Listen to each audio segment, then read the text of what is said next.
Bonjour et bienvenue dans cet épisode de la série Tracker Plus, le podcast de l'Écho qui s'intéresse au portefeuille des professionnels de la finance.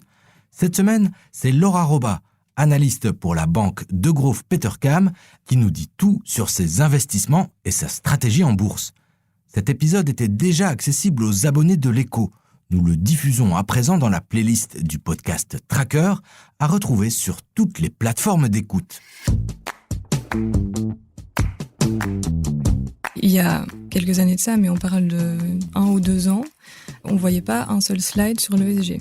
Aujourd'hui, il n'y a plus aucune entreprise qui n'a pas un slide sur sa stratégie de durabilité. Et donc, je pense que les mentalités sont vraiment en train d'évoluer. Et aujourd'hui, on ne peut plus considérer une entreprise seulement par rapport à sa performance financière, mais qu'il y a tout un tas d'autres facteurs à tenir en compte qui vont impacter sa rentabilité dans le futur et sa compétitivité également. Celle qui scrute les rapports des entreprises cotées avec un filtre ESG, c'est Laura Roba, analyste à la banque Degroof Petercam. Laura suit particulièrement le secteur des biotech et des medtech, mais c'est aussi elle qui est responsable de la recherche ESG au sein de la banque d'affaires. ESG, pour les non-initiés, c'est l'acronyme qui est utilisé par la Planète Finance pour désigner les critères environnementaux, sociaux et de gouvernance, ESG donc, soit les 3 piliers pris en compte par les investisseurs lorsqu'ils veulent juger des performances extra-financières des entreprises. Dans cet épisode de Tracker Plus, Laura va jouer le jeu de notre podcast, tout comme 4 autres professionnels de la finance, que sont les économistes Christopher Dembick et Bernard Keppen, l'entrepreneuse Margot Klein et le spécialiste des marchés Tara Bendo. Pour cela, ils devront respecter les 2 règles de base de Tracker. 1. On se tutoie. 2. On parle à bâton rompu et sans tabou de son rapport à la bourse et de ses propres investissements. Laura va aussi nous expliquer pourquoi elle a choisi d'entrer dans le monde de la finance et surtout pourquoi l'ESG est si transversal dans son quotidien d'analyste. Je suis Salim Nesba et je vous souhaite la bienvenue dans Tracker Plus, la série de podcasts de l'Écho où des experts de la finance nous ouvrent en exclusivité leur portefeuille personnel et nous révèlent leur stratégie d'investissement. À leur écoute, l'investisseur particulier pourra déceler des conseils ou de l'inspiration pour mieux investir. Nos auditeurs et les membres du groupe Facebook Les Trackers de l'Écho auront aussi l'occasion d'interpeller Laura Roba avec une question spécifique à lui poser. On retrouve justement Laura Roba avant de nous dire ce qui l'attire dans les marchés et de nous parler de la manière dont elle investit en bourse. L'analyste de la banque Degroof Petercam revient sur ce qui l'a poussé à suivre une carrière dans la finance. Qu'est-ce qui t'a donné envie de suivre les matières financières et, in fine, arriver dans une banque comme Degroof Petercam? Je pense que c'était l'envie de changer les choses, d'avoir un impact. Je pense que la finance aujourd'hui, elle a une connotation qui est encore assez négative et elle est perçue très souvent comme incompatible avec des objectifs de développement durable. Pourtant, pour moi, la finance, elle fait partie de la solution. Et l'avenir de nos sociétés, je veux dire, pour moi, elle réside dans notre capacité à transformer nos modèles économiques pour faire converger les intérêts financiers et non financiers. Et donc, si on prend par exemple les ressources publiques ou les ressources philanthropiques, elles sont aujourd'hui insuffisantes pour répondre aux enjeux environnementaux, aux enjeux sociaux. Et donc, pour moi, je suis convaincue que le business et la finance ont un rôle à jouer dans la résolution de ces challenges. Une chose qui m'est apparue en réalisant les premiers trackers, c'est que en fait les investisseurs particuliers, surtout les jeunes, ils ont une vision de l'analyste comme si c'était une personne inaccessible qui avait des savoirs que personne n'avait. C'est un mythe, on est d'accord. On est d'accord, malheureusement, on n'a pas de pouvoir. Sur quoi vous vous basez pour travailler? Quels sont les outils qu'un analyste comme toi utilise pour travailler? Un point très important, c'est qu'on a accès uniquement à de l'information qui est publique. On n'a jamais accès à de l'information privilégiée. Donc, on se base toujours sur des sources publiques. Et ensuite, on utilise des bases de données comme Bloomberg ou FactSet, par exemple, pour les chiffres. Et imaginons que la société que vous analysez a ses comptes dans votre banque.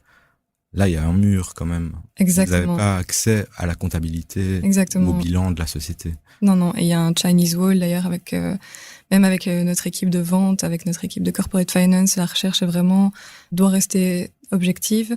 Donc il y a des Chinese Walls. À quoi ressemble une journée type ou une semaine type ou même un trimestre type pour un analyste financier? Donc en tant qu'analyste, on couvre une certaine série d'entreprises qui en général font partie du même secteur et on valorise ces entreprises et sur base de cette valorisation, on donne une recommandation et un objectif de cours. Et donc il y a plusieurs aspects à notre métier. Sur une base journalière, on réagit aux communiqués de presse que les entreprises sortent, soit avant l'ouverture de la bourse, soit après la fermeture de la bourse. Et donc du coup, au final, on vit un peu au gré de l'ouverture et la fermeture des marchés. Ça fait des journées qui commencent tôt alors, parfois. Exactement, parce que du coup, notre rapport doit être sorti avant l'ouverture de la bourse, donc avant 9h. Et en général, les communiqués de presse, ils sortent soit vers 7h, soit vers 7h30, quand on a de la chance. Donc ça fait des longues journées. Après, il y a des périodes clés dans l'année, comme la période des résultats, qui, elle, est annoncée. C'est un calendrier qui est fixe. Mais malgré ça, on ne sait jamais de quoi une semaine va être faite. Il peut y avoir des surprises, donc on doit être assez flexible. Mais ça veut dire aussi qu'il n'y a pas de routine, il y a tout le temps des nouveaux sujets à traiter. Donc ça, c'est un premier aspect de notre métier. Le deuxième aspect, c'est qu'on écrit des rapports de recherche qui sont généralement plus longs que les rapports qu'on écrit sur base journalière et qui, là, sont basés sur les idées. En fait, on a une approche qui est bottom-up, ce qui veut dire que on prend en compte forcément les facteurs macroéconomiques tels que l'inflation, etc. Mais notre recherche, elle part vraiment de l'entreprise. Et puis après, on a évidemment des contacts avec le management des entreprises sur base régulière également, et puis avec nos clients. Ok, donc ça fait des journées très longues. C'est quoi le nombre de valeurs que tu suis, par exemple? Alors, mon cas est un peu spécial parce que, en tant qu'analyste, j'ai une double casquette. Donc, je couvre majoritairement des entreprises de medical technology. Mais à côté de ça, je suis aussi responsable de la recherche ESG. Et donc, en général, en analyse, couvre une dizaine de valeurs. Et moi, oui, j'en couvre un peu moins puisque je suis 50-50 ESG et medical technology. Et alors, ESG, c'est plus transversal. Voilà, plus à travers les différents secteurs. Et là-dessus, je collabore avec les analystes responsables sur chaque secteur. Comment ça se passe avec tes amis? Quand tu leur expliques ton travail déjà, quel est leur point de vue sur l'investissement boursier? Je pense que la finance a une connotation assez négative et parmi mes amis également. Mais du coup, je pense que c'est un peu mon rôle aussi d'éduquer là-dessus en expliquant que oui, je travaille dans la finance, mais que l'idée derrière, c'est que pour moi, la finance, elle fait partie de la solution.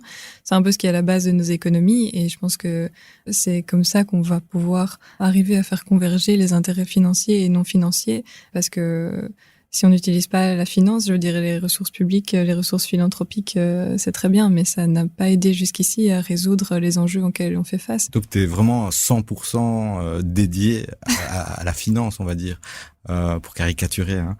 Je veux dire par là que ça te dérange pas, hors du boulot, de parler de ce que tu fais au boulot. Alors non, là-dessus, j'ai une ligne de conduite qui est très claire, c'est que je m'exprime pas du tout sur ce sujet. Simplement parce qu'en interne, on a une procédure qui est très stricte, parce que les rapports qui sont publiés par nos équipes de recherche peuvent avoir un impact sur les marchés. Et donc, on est extrêmement prudent là-dessus et on n'a pas le droit du tout d'évoquer ces sujets. Donc là, par contre, quand on me pose des questions sur la bourse, etc., c'est un sujet que j'aborde pas avec mes amis. Ça arrive où on dit « Ah, salut Lara, ça va? Tu vas bien? Et toi, Mitra ?»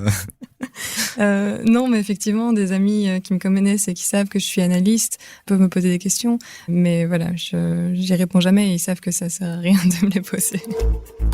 ESG. Vous venez de l'entendre, ces 3 lettres rythment quotidiennement le travail d'analyste de Laura Roba. Des lettres qu'on a souvent entendues dans la série de podcasts Tracker par les investisseurs particuliers en quête de produits financiers durables. Avant de voir comment Laura Roba investit en bourse, nous lui avons demandé si dans ces fameuses 3 lettres, il y en avait une qui était plus importante que les autres. Non, pour moi, c'est un tout et elles sont toutes les 3 très importantes. Je pense qu'aujourd'hui, il y a l'attention qui est fort portée sur la lettre E, sur l'environnement, parce que c'est des éléments qui sont objectivables, tangibles, qui sont relativement faciles à mesurer. Et on en parle beaucoup aussi. Exactement, il y a énormément d'attention là-dessus. La gouvernance aussi, c'est des éléments qui sont quand même assez tangibles. Par contre, au niveau social, c'est beaucoup plus compliqué à mesurer. Et donc, je pense que à mesure que les entreprises vont s'aligner sur la performance environnementale, la différenciation elle doit se faire au niveau des performances sociales. Ce qui veut dire que les entreprises qui commencent déjà aujourd'hui à prendre en compte ces considérations vont bénéficier d'un avantage concurrentiel dans le futur. Je me pose aussi cette question de savoir si, avec les conditions actuelles de marché un peu plus difficiles pour certaines entreprises, certains secteurs, si elles vont pas mettre de côté certaines ambitions ESG, ambitions climatiques notamment, en se disant oui, on y croit, on a envie, mais on n'a plus les moyens ou on a peur de dépenser trop d'argent. Est-ce que c'est quelque chose que tu entends aussi autour de toi ? Au contraire, je pense que, première chose, les régulations vont pas diminuer. Deuxième chose, les attentes des consommateurs et des employés vont pas diminuer non plus. Et troisième chose, je pense que, par exemple, ici, la hausse des prix de l'énergie a montré la pertinence des mesures d'économie d'énergie. Et quand on prend, par exemple, le secteur de l'immobilier, où les gouvernements ont limité l'inflation en fonction de la performance énergétique des immeubles, ça montre bien que les mesures qui permettent de limiter la consommation énergétique des immeubles sont pertinentes. Et je pense qu'il va y avoir de plus en plus de mesures en ce sens. Donc non, je pense qu'au contraire.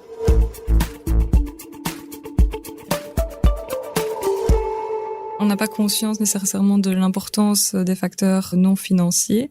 Pourquoi l'ESG c'est important ? Pour moi, il y a 3 choses principales.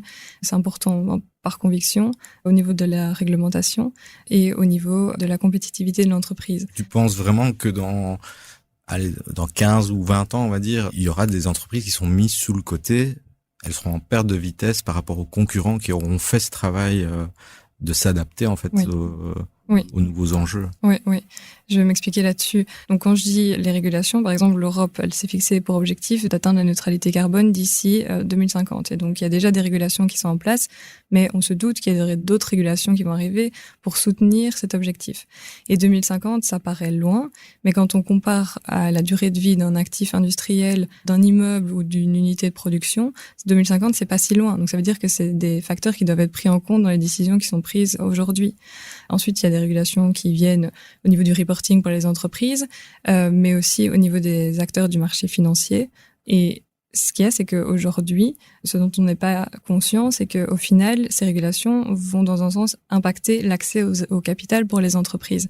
Parce qu'il y a des fonds qui vont juste plus pouvoir investir dans certaines entreprises parce qu'elles n'atteignent pas un certain standard ESG. Donc ça, c'est un autre élément. Et ensuite, au niveau de la compétitivité, je pense que c'est surtout l'attractivité de l'entreprise pour les consommateurs et pour les employés également. Mais on entend aussi souvent des entreprises dire ça va, c'est bon, j'ai mis des panneaux solaires, j'ai fait ma part, alors que c'est quelque chose tellement passé quand on voit maintenant les ambitions dans ton travail. Est-ce qu'il n'y a pas aussi ce travail d'information par rapport à vos clients ? Si, tout à fait. Et d'ailleurs, ce qu'on fait beaucoup, c'est qu'on regarde quelles sont les tendances ESG sur un secteur, et puis on analyse comment nos entreprises se positionnent par rapport à ces tendances, si elles sont effectivement positionnées à l'avant de ces tendances ou si elles sont à la traîne. Mais après, on a d'autres éléments qui nous permettent de mesurer quel est l'engagement réel d'une entreprise. Par exemple, je pense qu'un point important, c'est de regarder si la rémunération du management est liée à des critères qui sont non financiers ou qui, dans l'entreprise, supervise la stratégie ESG. Il faut que l'engagement vienne des plus hautes instances de direction, idéalement. Ça implique un travail de recherche sur l'ESG pour te mettre à jour, pour suivre les évolutions réglementaires. C'est un travail colossal, en fait. Oui, c'est vrai que ça demande, parce qu'en fait, il y a pas mal d'évolutions dans le secteur, et le problème pour l'instant aussi, c'est qu'on n'a pas de standard au niveau du reporting et au niveau des échelles de valeur. Donc, quand on analyse 2 entreprises, même si elles font partie du même secteur et qu'elles ont un business model similaire, on va pas avoir les mêmes indicateurs, l'échelle de valeur est pas la même. Donc, c'est vrai que parfois, c'est assez compliqué.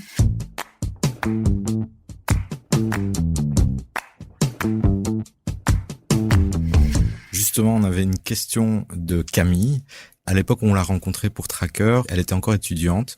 C'était celle qui veut investir de manière durable. C'était vraiment très important pour elle que l'investissement ait un sens. Elle a une question à te poser, on va l'écouter. J'aimerais demander à Laura Roba ce qu'elle pense de la manière de comparer des produits durables. Donc Camille se demande comment faire quand on est investisseur particulier avec beaucoup de bonne volonté. Je pense qu'elle a beaucoup de bonne volonté, mais comment faire pour se retrouver dans toutes ces échelles de notation différentes? Est-ce que à un moment donné, que ce soit les banques ou les États, il n'y a pas quelqu'un qui peut taper du poing sur la table et dire maintenant, on va tous utiliser les mêmes lettres pour pouvoir se comparer de la même manière? Ce serait l'idéal et je pense qu'il y a des régulations qui vont dans ce sens. Et c'est vrai qu'aujourd'hui, il y a plusieurs ratings qui existent.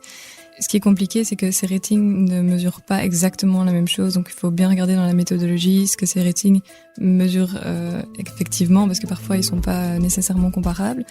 Après, pour un investisseur privé, je pense que ce qui est intéressant, premièrement, c'est de faire un check au niveau des controverses. Est-ce que l'entreprise a été impliquée dans certaines controverses. Un deuxième élément, c'est de regarder des certifications, par exemple, qui permettent d'objectiver la performance d'une entreprise. Parce que même si une entreprise pose des targets au niveau de la réduction de ses émissions de CO2, on n'est pas apte à juger si ces targets sont suffisants ou pas. Et donc, par exemple, il y a la certification SBTI, donc Science Based Target Initiatives, qui, elle, nous permet de s'assurer que les targets qui ont été posés par les entreprises sont alignés avec les objectifs de l'Europe et des accords de Paris. Au niveau de l'immobilier, on a la certification BREEAM qui certifie que le building est durable. Et puis il y a le label B Corp aussi qui nous donne une indication sur l'impact positif qu'a l'entreprise sur son environnement. Donc je pense que les labels et les certifications, c'est pour l'instant un bon moyen, même si c'est peut-être pas parfait. Je pense que c'est un bon moyen pour un investisseur privé de s'aiguiller. Et dans le chef des investisseurs, tu ne constates pas qu'il y a aussi...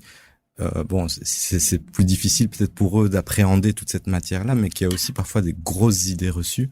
Mais est-ce que quand tu as quelqu'un qui te parle d'investir dans des produits ESG, par exemple, et que tu te rends compte en fait que lui, il sera rassuré si on lui dit que oui, c'est bien, c'est vert, il va pas aller plus loin. Est-ce qu'il n'y a pas ce jeu-là aussi dans certains organismes financiers qui placardent comme ça en grand, l'investissement durable, c'est super, venez. Je pense qu'effectivement, il y a encore du greenwashing, c'est sûr, mais il y a des régulations qui sont mises en place pour essayer de limiter ça le plus possible, parce qu'aujourd'hui, tous les acteurs du marché financier vont être obligés de publier sur comment ils intègrent les risques ESG au sein de leurs produits. Il faut pas oublier le risque pour la réputation de ces gestionnaires d'actifs également. Comment investit Laura Roba en bourse? C'est le moment du scan de son portefeuille d'investisseuse. Et maintenant, on va parler de ta casquette d'investisseuse. Est-ce que, premièrement, tu investis en bourse? Oui. Alors, une question qu'on me pose souvent, c'est est-ce que tu as le droit d'investir dans les valeurs que tu suis? Et la réponse est non.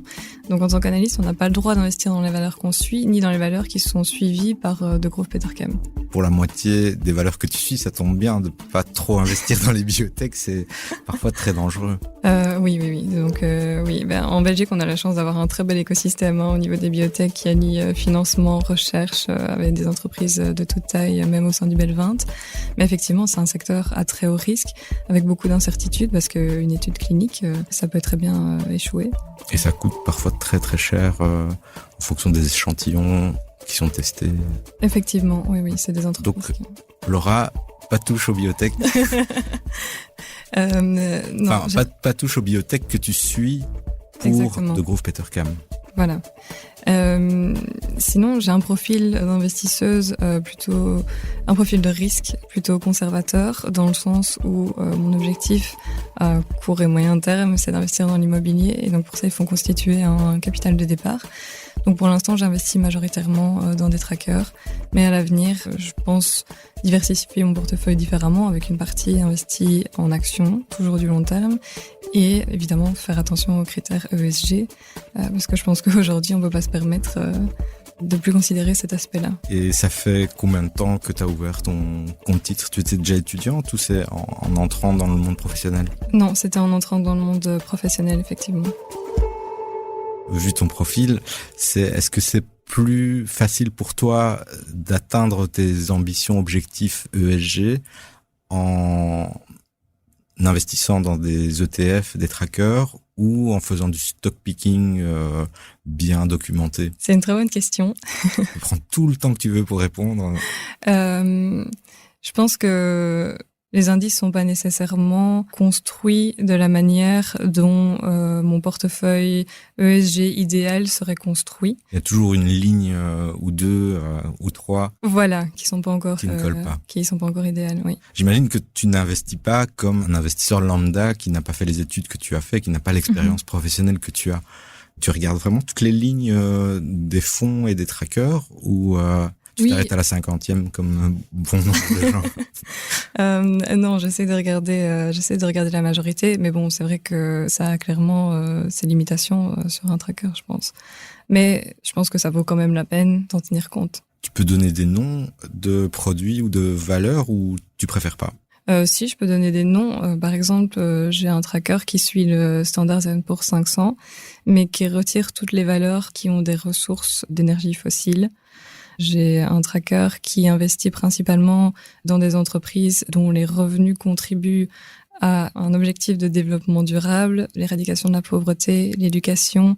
Mais donc voilà, c'est l'idée. Et en valeur individuelle, en action, tu en as déjà ou c'est en cours? Non, oui, c'est en cours, mais pour l'instant, non.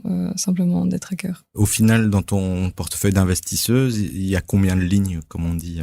Il y a 5 ou 6 lignes, je dirais. Je pense que l'erreur que j'ai faite, c'est peut-être d'investir au début un montant assez conséquent d'un coup. Parce qu'en fait, du coup, on lise pas du tout les risques d'entrer sur un marché qui est haussier. Donc ça, je pense que voilà, aujourd'hui, j'investis plus de manière des investissements qui sont réguliers pour justement lisser ce risque-là. On l'entend, Laura a réalisé ses premiers investissements avec un objectif très bien défini. Autrement dit, elle ne joue pas au Vogelpick en bourse. Son objectif est très clair et sa stratégie aussi. Notre invitée n'est qu'au début de son histoire avec les marchés, car elle a commencé à investir très jeune. On sent que tu es une pro parce que tu as tout de suite parlé de ton objectif. Et donc, on dit souvent aux jeunes, investissez avec un objectif. Est-ce que à un moment donné, tu vas quitter la bourse quand ton objectif va être atteint, ou c'est quelque chose que tu te dis, mais non, en fait... Non, je pense que c'est des investissements de long terme, donc de très long terme. On parle de 10-20 ans. Je compte pas quitter la bourse à un moment donné, et je pense qu'une fois que, comme je le disais au début, mon objectif c'est de constituer un capital pour investir dans l'immobilier, mais après ça je compte revenir à la bourse et constituer un portefeuille d'actions. C'est une question que je me pose souvent, et je me poserai la question quand je devrais écrire l'article concernant cette interview. Est-ce qu'on dit analyste ou analyste? Analyste financier, analyste financière? Comment est-ce qu'on féminise le nom de ta fonction déjà? Alors c'est une très bonne question parce que j'écris majoritairement en anglais, et donc en général mes contacts avec les clients sont en anglais également. En anglais on se pose pas la question, mais en français je dis analyste financier, oui. La finance, c'est essentiellement un monde masculin, c'est un secret pour personne. On a encore halluciné en voyant la répartition hommes-femmes des 28 000 participants de notre rallye boursier. On était à du 80-20%. Toi, comment tu fais ta place dans ce monde masculin?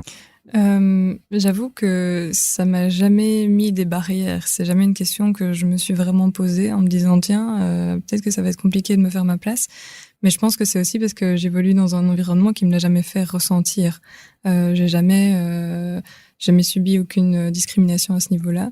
Et je pense qu'effectivement, les mentalités sont en train de changer, et que c'est aussi une question d'intérêt avec des secteurs qui ont attiré traditionnellement un public beaucoup plus masculin que féminin. Mais je pense qu'il y a pas mal de choses qui sont mises en place aujourd'hui pour faire changer cela. Je me souviens dans mon auditoire, je veux dire, il y avait une majorité d'hommes aussi. Après, au niveau de la diversité, pour moi, ce qui est important, c'est la diversité au niveau du management, parce que je pense qu'indirectement, ça envoie un signal aussi, et c'est comme ça qu'on va aider à diversifier davantage le monde de la finance, en montrant que la femme est aussi représentée. Et alors, dans tes critères ESG, que ce soit pour le boulot ou pour tes choix personnels, est-ce que c'est un point sur lequel tu essaies de faire attention, de regarder dans le management qui sont les personnes? Est-ce que la diversité de genre est respectée? Oui, c'est toujours un élément que je regarde et j'essaie de le regarder aussi par rapport à la proportion de femmes au niveau des employés. Je pense qu'il faut qu'il y ait une corrélation entre la proportion de femmes au niveau des employés et au niveau du management. C'est à présent le moment de la traditionnelle question au tracker de l'écho. Laura Roba vous pose une question à vous. N'hésitez pas à lui répondre dans notre groupe Facebook Les Trackers de l'écho ou par mail à l'adresse podcast@leco.be. Je voudrais demander aux trackers de l'écho dans quelle mesure leurs investissements reflètent les changements qu'ils pensent nécessaires pour l'avenir de nos sociétés. Envie de lui répondre ? Rejoignez notre groupe Facebook Les Trackers de l'écho ou écrivez-nous à l'adresse podcast@leco.be. 4 autres professionnels de la finance, que sont Christopher Dembick, Bernard Keppen, Tara Bendo et Margot Klein, prendront chaque semaine la place de Laura pour nous dévoiler leur stratégie d'investissement. C'était Salim Nesba pour Tracker Plus, le podcast de l'écho qui scrute la façon dont les professionnels de la finance investissent. Une émission réalisée par Ondine Ouérès et Julie Garrigue. Merci d'avoir écouté la rediffusion du podcast que nous avons réalisé avec Laura Roba. La semaine prochaine, c'est un tout nouveau Tracker Plus que nous vous proposons. Il s'agit de notre rencontre avec Cédric O'Neill, entrepreneur français qui a lancé la plateforme de financement participatif Brix, une plateforme spécialisée dans le financement de projets immobiliers et qui vise ni plus ni moins qu'une cotation au sein du Nasdaq.